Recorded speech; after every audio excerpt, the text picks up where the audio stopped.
Hey senior lovebird, will you marry me? ভালো থেকো আমার জুনিয়র রাজকুমার, মিস করব তোমায়।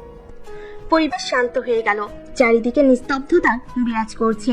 10 বছরের ছেলে কল্পের মুখে এমন প্রস্তাব শুনে সবাই বিস্মিত। কারোর বিস্মিত মনোভাবকে পাত্তা দিল না কল্প। ধীর পায়ে এগিয়ে আসলো পূর্বীর দিকে। পূর্বীর হাত ধরে আবারও বলল, তুমি আমায় বিয়ে করবে সিনিয়র? বিস্ময়ে হা হয়ে গেছে পূর্বীর মুখ। আজ সে তার মা বাবার সাথে সুইজারল্যান্ড পাড়ি জমাবে। হার্টশেক ও কল্পের বাবা বন্ধু, তাই কল্পের 10তম বার্থডে হয় তার পার্টিতে উপস্থিত হয়েছে। এখান থেকেই সে তার মা বাবার সাথে এয়ারপোর্টে যাবে, আর সেখান থেকেই আকাশ পথে করে সুইজারল্যান্ড। কল্পের হাত থেকে পূর্বীর হাত ছাড়িয়ে নিলেন ফায়াজ শেখ। হাসি মুখে বললেন, তোমরা আগে বড় হও, তখন যদি একে অপরকে পছন্দ করো তখন না হয় বিয়ে করো। এখন তোমাদের সেই সময় হয়নি। বলে পূর্বীর মাকে ইশারা করলেন। তিনি এগিয়ে এসে পূর্বীকে টেনে নিয়ে যেতে লাগলেন। পিছে থেকে কল্প দৌড়ে পূর্বীর হাত টেনে ধরে, ঠোঁট কামড়ে কান্না আটকে বলে, তুমি আমাকে ছেড়ে যেও না সিনিয়র। আমি তো তোমাকে বিয়ে করতে চাইছি, যাতে তোমাকে কেউ আমার থেকে আলাদা করতে না পারে। তুমি প্লিজ আমাকে ছেড়ে যেও না। 10 বছরে কল্পের কথা শুনল না কেউ। কল্পের বাবা ছেলেকে বুকের সাথে জড়িয়ে ধরলেন। পারসিক নিজের মেয়েকে টেনে গাড়িতে তুললেন। অশ্রুসিক্ত চোখে পূর্বী গেটের দিকে তাকালো। তার দিকে তাকিয়ে আছে কল্প, মাথা নাড়িয়ে না করছে তাকে ছেড়ে না যেতে। কিন্তু পূর্বীকে তো যেতেই হবে। সে নিজে তো 13 বছরের একটা মেয়ে, তার কথা কেউই শুনবেন না। কল্পের দিকে তাকিয়ে হাত দিয়ে টাটা দিল পূর্বী। মনে মনে বলল, ভালো থেকো আমার জুনিয়র রাজকুমার, মিস করব তোমায়।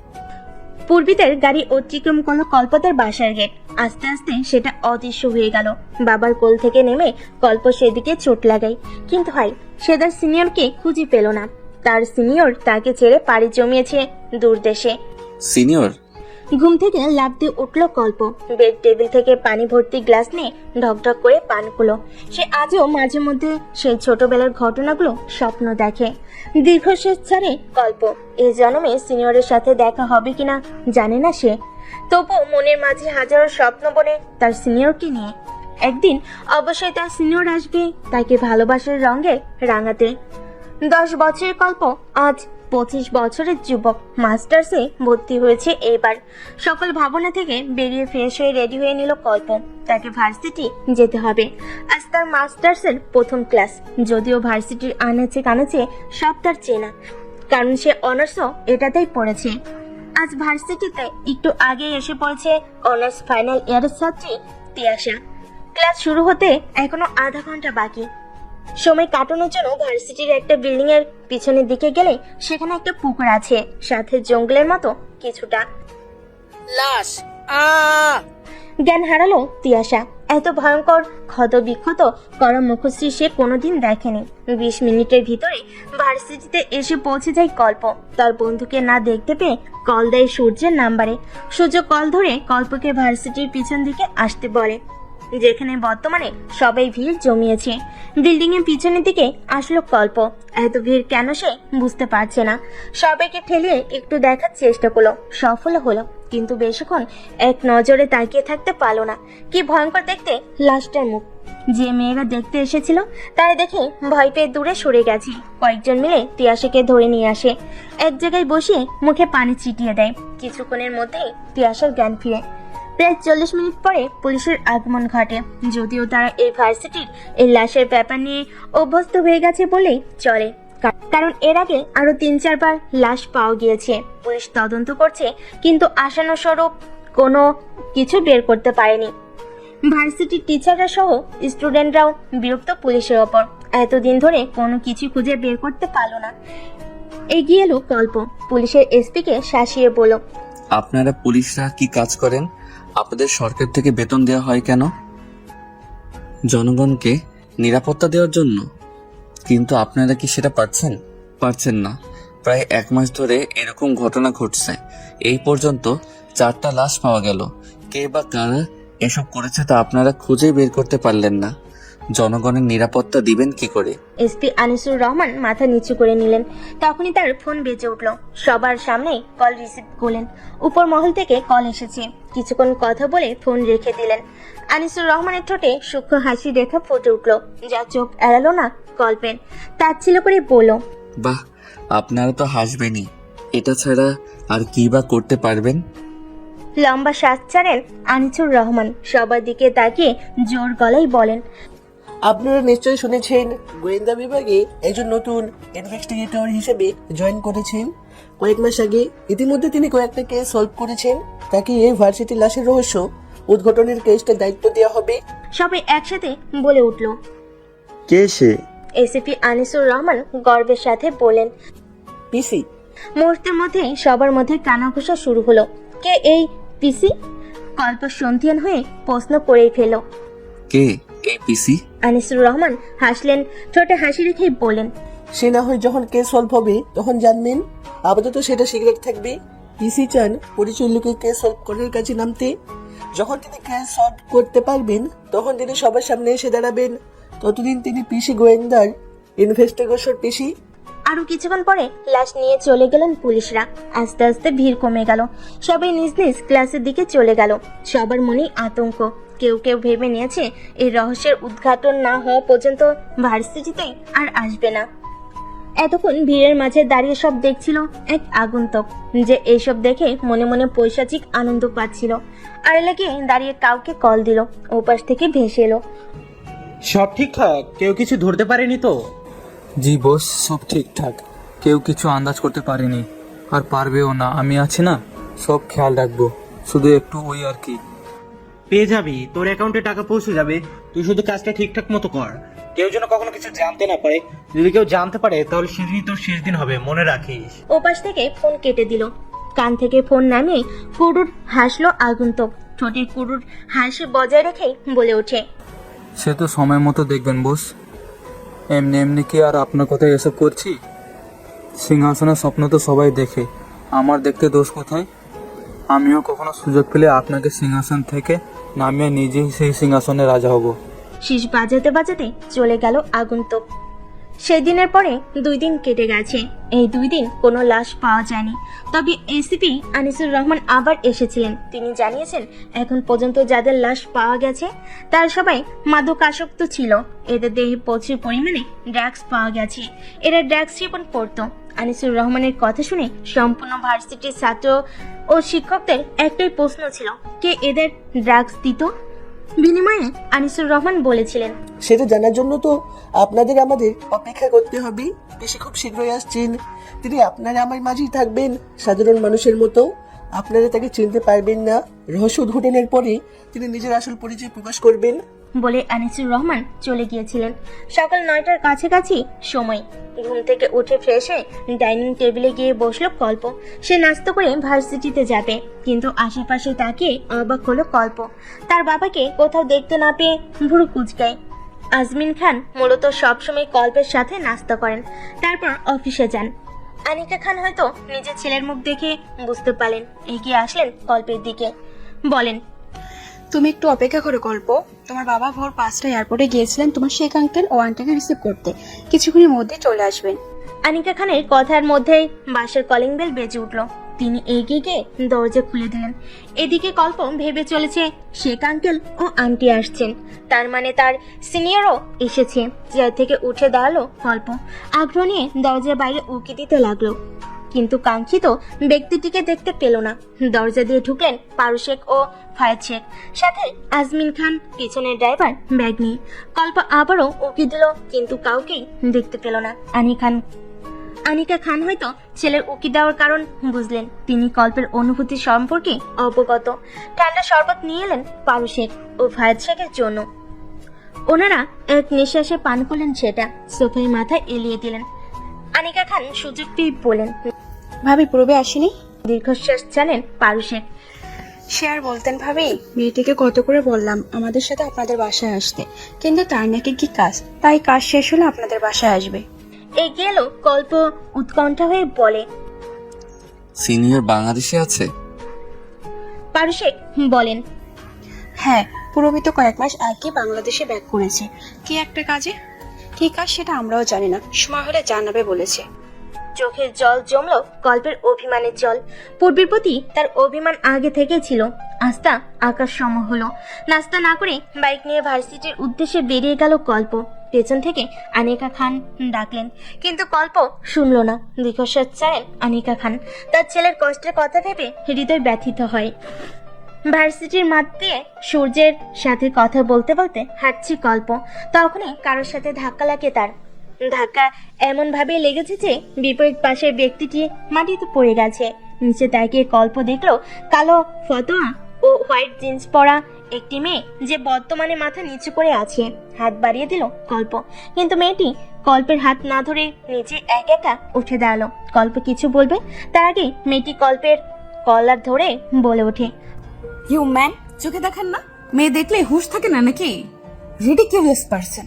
কল্প ভেবেছিল মেয়েটিকে সরি বলবে, কিন্তু মেয়েটির কথা শুনে রেগে গেল। কলার ছাড়িয়ে নিয়ে বলল, সেট আপ মেয়ে, আপনি না জেনে কারো সম্পর্কে বাজে কথা বলতে পারেন না। আমি আপনাকে ইচ্ছে করে ধাক্কা দিইনি। রিয়েলি? আপনার মতো ছেলেদের চেনা আছে, মেয়ে দেখলেই হুঁশ থাকে না।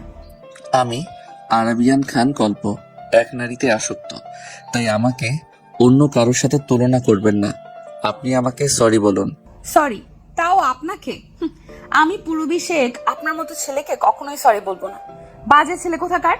পূর্বী শেখ নামটা প্রতিধ্বনিত হতে লাগলো কল্পের কানে, কিন্তু মেয়েটির শেষের কথা শুনে আবারও রেগে গেল। এগিয়ে এলো একটু, তারপর বলল, আপনার বাবার নাম কি? কেন? বিয়ের প্রস্তাব পাঠাবেন নাকি? বাবার নাম জানার সাথে বিয়ের প্রস্তাবের কি সম্পর্ক? আপনাদের ছেলেদের চেনা আছে, এখন বাবার নাম জিজ্ঞেস করবেন, পরে বাসার ঠিকানা জিজ্ঞেস করবেন, তারপর বাসায় বিয়ের প্রস্তাব পাঠাবেন। ও রিয়েলি? আপনার তাই মনে হয়? মনে না হওয়ার কি আছে? আমারই ভুল। আমি আপনাকে আমার খুবই পরিচিত একজন ভেবেছিলাম, কিন্তু আপনার মতো ঝগড়ুটে মহিলা কখনো আমার সে হতেই পারে না। আচ্ছা, আপনি কিসে পড়েন? আমি অনার্স ফাইনাল ইয়ারে ভর্তি হয়েছি এই ভার্সিটিতে, ট্রান্সফার হয়ে এসেছি আর কি। ও আচ্ছা, সরি, আমি আপনাকে ইচ্ছে করে ধাক্কা দিইনি। তবুও আপনি আমার সাথে বাজে ব্যবহার করেছেন। আমার জায়গায় অন্য কেউ হলে হয়তো সেও আপনার সাথে বাজে বিহেভ করত, কিন্তু আমি মেয়েদের সম্মান করি, তাই আপনার সাথে বাজে আচরণ করতে পারলাম না। আমিও সরি আপনার সাথে বাজে আচরণ করার জন্য। আমাকে সম্মান করে চলবেন সব সময়। সিনিয়র হই আপনার। কে সিনিয়র কে জুনিয়র সেটা তো সময় বলে দিবে। মানে কিছু না, আমার ক্লাসের সময় হয়ে গেছে, আমি যাই। মেয়েটি চলে গেল। কল্প মনে মনে ভাবতে লাগলো, সে শুধু শুধু মেয়েটিকে তার সিনিয়র ভাবছিল। যদিও মেয়েটির চেহারা কিছুটা তার সিনিয়র মতো মনে হচ্ছে, কিন্তু সে তো তার সিনিয়রের বর্তমান ছবি দেখেনি, সামনাসামনি দেখবে বলে তার মনে হচ্ছে এবার সিনিয়রের ছবি খুঁজে বের করতে হবে। কল্পকে ভাবনায় মশগুল দেখে পেটে গুঁতো দিল সূর্য। ভাবনা থেকে বের হয়ে কল্প রাগী দৃষ্টিতে সূর্যের দিকে তাকালো। সূর্য তাৎকেলিয়ে বলল, কি রে শালা, এক ধাক্কা প্রেমে পড়ে গেলি নাকি? কি এত ভাবছিস? শাট আপ তুর্য, তুই তো জানিস আমি সিনিয়রকে কতটা ভালোবাসি। এই মেয়েটার নাম আর সিনিয়রের নাম একই, তাই ভাবছি শিওর হওয়ার জন্য ছবি কালেক্ট করতে হবে। মানে বুঝলাম না। কল্প সবকিছু বুঝিয়ে বলল সূর্যকে। সব শুনে সূর্য বলল, এই মেয়েটি যে সিনিয়র ভাবি কিনা সেটা শিওর হওয়ার জন্য ছবি কালেক্ট কর। মনের ভিতর কোনো সন্দেহ রাখতে নেই। সিনিয়র ভাবির ছবি যত তাড়াতাড়ি সম্ভব খুঁজে বের কর, তাহলেই বোঝা যাবে এই মেয়েটি সিনিয়র ভাবি কিনা। সেটাই করতে হবে। মায়ের কাছে সিনিয়রের ছবি থাকতে পারে, মাকে বলতে হবে না থাকলেও সেখানটির থেকে কালেক্ট করতে। শিওর না হওয়া পর্যন্ত আমি শান্তি পাবো না। কখনো মনে হচ্ছে এটাই সিনিয়র, আবার কখনো মনে হচ্ছে এক নামে তো কত মানুষই হয়। চিন্তা করিস না, দেখিস আন্টির ছবি খুঁজে দিবে তোকে। এখন চল ক্লাসে যাই, লেট হয়ে যাচ্ছে। চলো। ক্লাসের দিকে এগিয়ে চলো দুজন। কিন্তু কল্প মনে মনে ভাবছে, যদি এটা তার সিনিয়র হয় তাহলে সে কি করবে নিজেও জানে না। তার সিনিয়র কিনা তার দেশে থেকেও তার সাথে যোগাযোগ করছে না। আচ্ছা, তার সিনিয়র কি তাকে ভুলে গেছে? আর ভাবতে পারলো না কল্প। দম বন্ধ হয়ে আসছে তার। মাথা ঝাড়া দিয়ে ক্লাসের দিকে এগিয়ে গেল। আনিকা খান অবসরে বই পড়ছিলেন। তখনই কল্প হুড়মুড় করে রুমে ঢুকেন। বই রেখে সোজা হয়ে বসলেন আনিকা খান। কল্পকে কাছে ডাকলেন। ধীর পায়ে কল্প এগিয়ে গিয়ে মায়ের কোলে মাথা রেখে শুয়ে পড়ল। আনিকা খান ছেলের মাথায় সিনিয়রের হাত বুলালেন। কি হয়েছে আমার বাবাটার? মন খারাপ কি? ফুপিয়ে উঠল কল্প। মায়ের কোমর শক্ত করে হাত দিয়ে পেঁচিয়ে পেটে মুখ গুজল। আনিকা খানের বুকে হাহাকার করে উঠল। একমাত্র সন্তানের কষ্ট সহ্য হয় না তার। কি হয়েছে আমার বাবাটার? আম্মুকে কি বলবে না গল্প? আম্মু, বলো বাবা। সিনিয়রকে এনে দাও। তোমার পারোয়ানটা তো বলে রবি বাংলাদেশে আছে, ওর কাজ শেষ হলে এমনি আমাদের বাড়িতে আসবে। ও কি করেছে, কোথায় আছে কেউ জানে না, সময় হলে জানাবে বলেছে। আম্মু, তোমার কাছে সিনিয়রের কোনো ছবি আছে? না, তা নেই। তবে তোমার পারোয়ানটি মাঝে মধ্যে আমাকে হোয়াটসঅ্যাপে পিক দিতেন। পুরোনো মেসেজ ঘেটে দেখতে হবে, পেলেও পেতে পারি। তুমি হঠাৎ প্রবীর ছবির কথা বলছো কেন? তুমি তো চাও প্রবীকে প্রথম সামনাসামনি দেখতে। আমার ভার্সিটিতে একটা মেয়ে নিউ ভর্তি হয়েছে আম্মু, অনার্স ফাইনাল ইয়ারে। সিনিয়রের ছোটবেলার মুখশ্রী যতটুকু মনে আছে তাতে আমার মনে হয়েছে ওই মেয়েটা কিছুটা সিনিয়রের মতো দেখতে। আর মেয়েটির নামও সিনিয়রের নামে। কে নাম মেয়েটা? পুরবী শেখ। এক নামে তো অনেক মানুষই আছে পৃথিবীতে, আর একরকম দেখতেও মানুষ আছে। হ্যাঁ আম্মু, সেটাই আমি শিওর হতে চাই। আমার বারবার মনে হচ্ছে ওই মেয়েটি আমার সিনিয়র। আমি মেয়েটির চোখ দেখেছি, ঠিক সিনিয়রের মতো। তুমি যেভাবে পারো সিনিয়রের ছবি কালেক্ট করে দাও। আমি শিওর না হওয়া পর্যন্ত শান্তি পাবো না আম্মু। চিন্তা করো না বাবা, আমি প্রবীর ছবি খুঁজে বের করবো। যদি না পাই তো তোমার পারোয়ানটাকে থেকে নিয়ে নিব। এবার তুমি চলো, খেয়ে নেবে। আগে ফ্রেশ হয়ে আসো, আমি রূপাকে খাবার গরম করতে বলছি। খেতে ইচ্ছে করছে না। এবার থাকবো, যাও জলদি ফ্রেশ হয়ে আসো। খাবারের প্রতি কেন অনীহা? আমি সহ্য করবো না। আমি সিরিয়ালে মায়েদের মতো না যে ছেলে খেতে চাইবে না বলে ছেলের ভয় জিজ্ঞেস করবো না। খাবো, খাবে কি খাবে না, বা তোমার সিরিয়ালের মতো রাগে বদমেজাজি নাও। আমার কল্প সবসময় মায়ের বাধ্য ছেলে। যাও বাচ্চা, ফ্রেশ হয়ে আসো, মা তোমার জন্য খাবার টেবিলে অপেক্ষা করবে। কল্পের কপালে চুমু দিয়ে উঠে চলে আসেন আনিকা খান। এতক্ষণ কল্পের মুখ বেজা ছিল। আনিকা খানের কথা শুনে হেসে দিয়েছে। মাথা চুলকে হেসে কল্প নিজের রুমে গিয়ে ফ্রেশ হয়ে নেয়। তারপর মা ছেলে মিলে দুপুরের খাবার খেয়ে নেয়। কল্পের বাবা অফিসেই দুপুরের খাবার খান। দুপুরের খাবার খেয়ে ভাত ঘুম দিয়েছিল কল্প। 3:30টার দিকে উঠে ফ্রেশ হয়ে নেয়। তারপর পড়তে বসে। কল্পের কোনো বাজে আড্ডা বা সময় অপচয় করার কোনো সঙ্গী নেই। সে সবসময় মায়ের বাধ্য ছেলে। আনিকা খান একটা লিস্ট দিয়েছেন। ফজরের সময় কল্পকে ডেকে তুলে নামাজে পাঠান বাপ ছেলেকে। তারপর তিনিও নামাজ পড়েন। নামাজ থেকে এসে আবার ঘুমিয়ে পড়েন সবাই। 9টা বা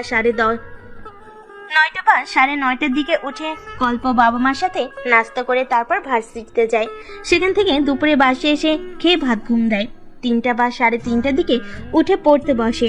সন্ধ্যার দিকে আজমিন শেখ চলে আসেন। তখন বাবা ছেলে মিলে সম্পূর্ণ বাসা মাতিয়ে রাখেন।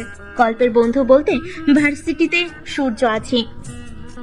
সূর্য চলে আসে সন্ধ্যার দিকে কখনো কল্পতের বাসায়, সেও আড্ডায় যোগ দেয়। সব মিলিয়ে আনিকা খানের ভরপুর সংসার। তার সংসারে সুখের অন্ত নেই। তবে কল্পের জন্য আনিকা খানের সব চিন্তা। তার ছেলে শান্ত স্বভাবের, কখনো কোনো কিছু মুখ ফুটে চায় না। শুধু একটা জিনিসই সে ছোটবেলা থেকে চায়, পূর্বীকে। আনিকা খান পারু শেখের সাথে হওয়া পুরনো চ্যাটিংগুলো দেখতে থাকেন, কিন্তু পূর্বীর কোনো ছবি খুঁজে পাননি। বাধ্য হয়ে পারু শেখকে ফোন করেন। কিছুক্ষণ কথা বলে পূর্বীর ছবি দেওয়ার কথা বলেন হোয়াটসঅ্যাপে। পারু শেখ বিনা বাক্যে হোয়াটসঅ্যাপে ছবি দিয়ে দেন।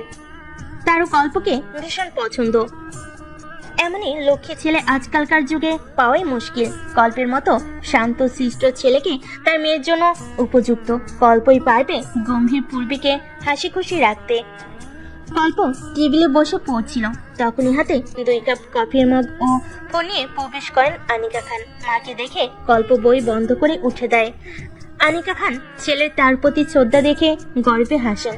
মনে মনে ভাবেন তিনি সার্থক এমন ছেলের মা হয়ে। কফির মগ টেবিলে রেখে কল্পকে বসতে বলে তিনিও আরেকটা চেয়ার টেনে বসেন। কফি খেতে খেতে মা ছেলে নানান গল্পে মেতে ওঠেন। কথা বলার ফাঁকে আনিকা খান নিজের ফোন থেকে গ্যালারিতে গিয়ে পূর্বীর ছবি বের করে কল্পের দিকে বাড়িয়ে দেন। কল্প মায়ের হাত থেকে মোবাইল নিয়ে স্ক্রিনের দিকে তাকালো। মুহূর্তেই তার চোখ জোড়া থমকে গেল। কালো টি শার্ট, তার উপরে সাদা লেডিস শার্ট পরে মা বাবার কাঁধ জড়িয়ে দৌড়ে দাঁড়িয়ে আছে পূর্বী। যা স্ক্রিনে দেখতে পাচ্ছে কল্প, সে ঠিকই ভেবেছিল ভার্সিটির মেয়েটাই তার সিনিয়র। সে চোখের দিকে তাকিয়ে বুঝতে পেরেছিল। আনিকা খান কল্পের গালে হাত রাখলেন। কল্প মায়ের দিকে তাকিয়ে হাসলো। আমি তোমাকে বলেছিলাম না আম্মু, ভার্সিটির মেয়েটাই সিনিয়র। মিলে গেছে আম্মু, ওই আমার সিনিয়র। আর ইউ শিওর কল্প? হ্যাঁ আম্মু, আমি 100% শিওর। কিন্তু ওই মেয়েটাই যে সিনিয়র সেটা তুমি আর আমি শুধু জানবো, কাউকে বুঝতে দিও না। আমি চাই সিনিয়র নিজে এসে আমার কাছে ধরা দিক। তার লুকোচুরি খেলা শেষ হলে সে নিজেই আসবে। ততদিন না হয় আমি তার সাথে তাল মিলিয়ে অভিনয় করে গেলাম। ঠিক আছে বেটা, তুমি যা চাও তাই হবে। আমি প্রবীকে চিনি, ও নিশ্চয়ই কোনো প্রয়োজনে কাউকে ধরা দিচ্ছে না। ওর কাজ শেষ হলো নিজে থেকেই তোমাকে সব বলবে। মন খারাপ করো না, রেডি হয়ে নাও। কোথায় যাব? তুমি আর আমি ঘুরতে যাব। আব্বু যাবেন না? যাবেন তো, তোমার আব্বু অফিস থেকে আমাদের সাথে যুক্ত হবে। তোমার পারো আন্টি ফায়ার সার্কেলও থাকছেন। ওয়াও, তাহলে তো খুব আনন্দ হবে। আমি সূর্যকে ডেকে নেই। নাও, পারলে তোমার সোনিয়া আন্টিকেও নিয়ে আসতে বলো। কতদিন ওনার সাথে আড্ডা দিচ্ছি না। ঠিক আছে আম্মু, কিন্তু আমি কি পরবো? এত বড় হয়ে গেলে এখনো কোথাও ঘুরতে গেলে বাচ্চাদের মতো কি পড়বে তা নিয়ে চিন্তা করো। আমি তো বাচ্চাই, তোমার বাচ্চা। গল্পর গাল টেনে দিলেন আনিকা খান। আলমারি থেকে খুঁজে বের করে একটা সাদা শার্ট বের করলেন, সাথে কালো প্যান্ট ও কালো কোট। বিছানার উপর সেগুলো রেখে কল্পকে ফ্রেশ হতে বলে নিজেও তৈরি হতে চলে গেলেন। কল্প সূর্যকে ফোন দিয়ে বলল রেডি হয়ে তাদের পাশে আসতে, সাথে তার মা সোনিয়া খানমকে নিয়ে আসতে। সূর্য তো একটাই রাজি। সোনিয়া খানমকে বলতেই তিনিও রাজি হয়ে গেলেন। কতদিন আড্ডা দেওয়া হয়নি তার, সাংসারিক ব্যস্ততায় কারোরই তেমন আড্ডা বা দেখা হয় না। কোনো অনুষ্ঠান বা হঠাৎ প্ল্যান করে ঘুরতে যাওয়া হলেই তবে সবার দেখা ও আড্ডায় আসর বসে। তখন সবকিছু ভুলে বস সংসার সব ভুলে একে অপরের সাথে আড্ডায় মত্ত হন তারা। ফুচকা স্টলে ভিড় জমিয়েছেন তিনজন রমণী, আনিকা খান, সোনিয়া খানম ও পারু শেখ। তিনজনই ফুচকা খেতে ব্যস্ত। একটু সাইডে দাঁড়িয়ে আছেন তাদের তিনজনের স্বামী। তাদের দৃষ্টিও নিজেদের স্ত্রীদের দিকে। বিয়ের এত বছর হলো, ছেলে মেয়ে বড় হয়ে গেছে, তবুও তাদের একে অপরের প্রতি ভালোবাসা কমেনি। আজও নিজেদের স্ত্রীদের ফুচকা খাওয়ার দৃশ্য দেখে নতুন করে প্রেমে পড়ছেন তিনজন পুরুষ। তিনজন রমণী ফুচকার প্লেট নিয়ে এগিয়ে আসলেন তাদের অর্ধাঙ্গের দিকে। তিনজনই নিজ নিজ স্বামীর মুখে একটা করে ফুচকা পুড়ে দিলেন। দূরে বসে থাকা কল্প ও সূর্য তাদের মা বাবাদের ভালোবাসার মুহূর্তগুলো দেখে মুগ্ধ হচ্ছে। কল্পের হাত ধরে সূর্য বলে, দোস্ত, আমি যাকে বিয়ে করবো তাকে ঠিক এমন ভাবেই সারা জীবন ভালোবাসবো। ইস, কবে যে আমারও বউ হবে। কল্প ভেবা চাকা খায়, হালকা কেসে বলে, সে তো সময় হলে এমনি বউ পেয়ে যাবে। এখন তো আর চিন্তা করলে বউ মিলবে না। আগে তো পড়াশোনা শেষ করি, চাকরি না করি বাবাদের ব্যবসায় তো হাত লাগাতে হবে। তারপর সব আয়ত্তে নিয়ে যখন বুঝতে পারবো নিজের স্ত্রীর দায়িত্ব পালনের সব রকম যোগ্যতা অর্জন করেছি, তখনই বিয়ে করব। গালে হাত রেখে সূর্য বলে, সে তো আমিও, কিন্তু তোর তো ঠিক করা আছে, তোর সিনিয়র আছে, আমার তো কেউ নেই। ইস, না জানি আমার ভবিষ্যৎ বউ কোন বেটার সাথে টাঙ্কি মারতেছে। বলে কাঁদো কাঁদো মুখ করল সূর্য। সূর্যের কথা শুনে কল্প হাসি আটকাতে পারল না। শব্দ করে হেসে হাসি থামানোর জন্য মুখ চেপে ধরে। সূর্য কটমট করে তাকিয়ে বলে, তুই তো হাসবি, তোরই তো দিন। তোর তো সিনিয়র ভাবিকে নিয়ে কোনো চিন্তাই নেই, তাকে তুই পেয়ে যাবি। সব চিন্তা আমার। আমার সিনিয়র বউ না জানি কোথায় আছে। ভুরুকুচকে কল্প বলে। সিনিয়র বউ? হালকা কেসে সূর্য বলে, দেখ, তুই তো সিনিয়র বিয়ে করবি, তাই আমিও ভেবে রেখেছি। কি ভেবে রেখেছিস? আমিও তোর মতো সিনিয়র বিয়ে করব। আমারও একটা সিনিয়র লাভ বাট হবে। আর তাছাড়া তুই আর আমি তো সব সময় সেম থাকি। বিয়ে করলেও সেম করব, মানে বউ সেম না, সিনিয়র হবে আর কি। বলে দাঁত কেলালো সূর্য। তুই যদি সিনিয়র বউ না পাস তো কি করবি? না পেলে তোর সিনিয়রকে তুলে নিয়ে বিয়ে করে নেব। কটমট করে তাকিয়ে আছে কল্প। সূর্য দাঁত কেলিয়ে তাকিয়ে আছে। আরে ইয়ার, রাগ করছিস কেন? আমি তো মজা করেছি। এরকম মজা কখনো করবি না। আমার সিনিয়র শুধুমাত্র আমার, আর কারো না। কেউ ভাগ বসাতে আসলে খুন করে ফেলবো। ক্ষমা করে দে মেরি বাপ, আর তোর সাথে সিনিয়র ভাবিকে নিয়ে মজা করব না। বাপ? আমি তোর বাপ? আচ্ছা, তাহলে আজ থেকে আমার সিনিয়রকে মা বলে রাখবি, আর আমার মা বাবাকে দাদা দাদি, আম্মু আব্বু খুশি হবে। তাদের ছেলে বিয়ে না করেই ছেলের বাপ হয়ে গেছে। ফুসফুস করছে সূর্য। কল্প মুখ চেপে হাসছে। কল্পের হাসি দেখে ঠাস ঠাস করে কিল বসিয়ে দিল সূর্য। কল্প কম কিসে, সেও সূর্যের পেটে দুমদুম করে কিল বসিয়ে দেয়। সূর্য না পেয়ে কল্পকে কাতুকুতু দিতে শুরু করে। কল্প ও সূর্যকে কাতুকুতু দিচ্ছে, দুজনে খিলখিল করে হাসছে। তা দেখে দূরে দাঁড়িয়ে থাকা তাদের মা বাবাদের মুখেও হাসি। এত বড় ছেলে হয়ে রাস্তার মধ্যে বাচ্চাদের মতো করছো? কারোর কথা শুনে হাসি থামিয়ে সামনে তাকালো কল্প ও সূর্য। হাত ভাঁজ করে পূর্বীকে দাঁড়িয়ে থাকতে দেখে অবাক কি হলো দুইজন। সূর্য কল্পকে ছেড়ে তাদের মা বাবার দিকে চলে গেল। রয়ে গেল কল্প ও পূর্বী। কল্প মাথা চুলকে পূর্বীর দিকে তাকালো। পূর্বীর দৃষ্টিও তার দিকে ছিল। একে অপরের চোখাচোখি হয়ে যায়। চোখ নামিয়ে মাথা নিচু করে নেয় কল্প। পূর্বী তা দেখে ঠোঁট কামড়ে হেসে কল্পের পাশে বসে। আমার আসল পরিচয় জেনে গেছো জানি, তাই অপরিচিতদের মতো ব্যবহার না করলেও চলবে। পূর্বীর কথা শুনে অবাক হয়ে তাকাই কল্প। কল্পের দিকে তাকিয়ে পূর্বী বলে, আমি না চাইলে কখনোই মা আন্টিকে ছবি দিতেন না। আমি চেয়েছি বলেই তুমি আমার পরিচয় জানতে পেরেছো, আমার ছবি দেখতে পেরেছো। এত লুকোচুরি কেন সিনিয়র? আপাতত তোমাকে সত্যিটা বলতে পারবো না, তার জন্য আমি আন্তরিকভাবে দুঃখিত কল্প। তবে শুধু এতটুকু জেনে রাখো, আমি তোমার ভার্সিটিতে একটা প্রয়োজনীয় স্টুডেন্ট হয়ে প্রবেশ করেছি। সেই প্রয়োজনের বিষয়গুলো জেনে নেই, তারপর তোমাকেই সবার আগে সবকিছু বলবো। আস্তে করে নিজের হাত দিয়ে পূর্বীর হাত ধরলো কল্প। হাতের মুঠোয় নিয়ে বলল, আমি জানতে চাইবো না তুমি কি জন্য এসব করছো, তবে তুমি যাই করো না কেন সবসময় নিজের খেয়াল রেখো। আর তোমার কোনো সাহায্য লাগলে আমাকে বলবে, আমি তোমাকে সব রকম সাহায্য করার চেষ্টা করব। আমার উপর অভিযোগ নেই তোমার? মাথা নিচু করে কল্প বলে, অভিযোগ অভিমান সবই ছিল, সেটা সময় হলে পুষিয়ে নেব। চলো মা, বাবার কাছে যাই। বলে পূর্বীর হাত ধরে একটু দূরে দাঁড়িয়ে থাকা রমণী ও পুরুষদের দিকে এগিয়ে গেল। এতদিন পরে নিজের মেয়েকে দেখতে পেয়ে দু চোখ ভরে এলো পারুশেখের। পূর্বীকে জড়িয়ে ধরে কপালে চুমু এঁকে দিয়ে বলেন, এতদিন পর মায়ের কথা মনে পড়লো? এক হাতে কান ধরে পূর্বী বলে, সরি আম্মু, সরি আব্বু, I am extremely sorry all. Anika Khan Purbi কান থেকে হাত সরিয়ে জড়িয়ে ধরলেন। পূর্বী মুচকে হেসে বলে, সরি আন্টি। আরে ধুর পাগলি, তোকে সরি বলতে হবে না, আমি তো তোকে চিনি, তুই কোনো কারণ ছাড়া কখনো কিছু করিস না। আমাদের প্রবি কেমন তা আমরা জানি। সো মন খারাপ না করে আসো, আমরা সময়টা এনজয় করি। ফুচকা খাবে তো? মুচকি হেসে পূর্বী বলে, খাওয়া যায়। তিনজন মায়ের সাথে যোগ হলো পূর্বী। চারজন ফুচকা খাচ্ছে। পূর্বী এগিয়ে এলো কল্পের দিকে। প্লেট থেকে ফুচকা নিয়ে কল্পের মুখের সামনে ধরলো। কল্প মুচকি হেসে হাঁ করলো। পূর্বী কল্পের মুখে ফুচকা দিয়ে আজমিন খানের সামনে গিয়ে দাঁড়ালো। প্লেট থেকে ফুচকা তুলে তার মুখের সামনে ধরলো। আজমিন খান পূর্বীর মাথায় হাত বুলিয়ে হাঁ করেন। পূর্বী আজমিন খানকে ফুচকা খাইয়ে দিয়ে সৌরভ আহমেদ এর সামনে গিয়ে দাঁড়ালো। প্লেট থেকে ফুচকা তুলে তার মুখের সামনে ধরলো। সৌরভ আহমেদ মুচকি হেসে হাঁ করে ফুচকা মুখে নিলেন। পূর্বী নিজে বাবার সামনে গিয়ে দাঁড়ালো। মুখের সামনে ফুচকা ধরতেই ফায়াজ শেখ হাঁ করে মুখে নেওয়ার আগেই পূর্বী সেটা নিজের মুখে ঢুকিয়ে নেয়। ফায়াজ শেখ মেয়ের কান টেনে ধরেন। পূর্বীর বাবার এক কাঁধ জড়িয়ে ধরে খিলখিল করে হাসছে। হাসি থামিয়ে বলে, আচ্ছা যাও, এবার দিচ্ছি, হা করো। ফায়াজ শেখ হাঁ করতেই পূর্বী তার মুখে ফুচকা ঢুকিয়ে দেয়। সূর্যের সামনে গিয়ে প্লেট এগিয়ে দেয় পূর্বী। সূর্য প্লেট থেকে ফুচকা তুলে হাতে নিয়ে বলে, ধন্যবাদ সিনিয়র ভাবি। বলেই ফুচকা মুখে পুড়ে নেয়। আপনার কোনো বান্ধবী থাকলে বলবেন তো ভাবি। বুড়ো কুচকে পূর্বী বলে, কেন? মাথা চুলকে সূর্য বলে, না মানে আমি গল্পের মতো সিনিয়র বিয়ে করবো আর কি।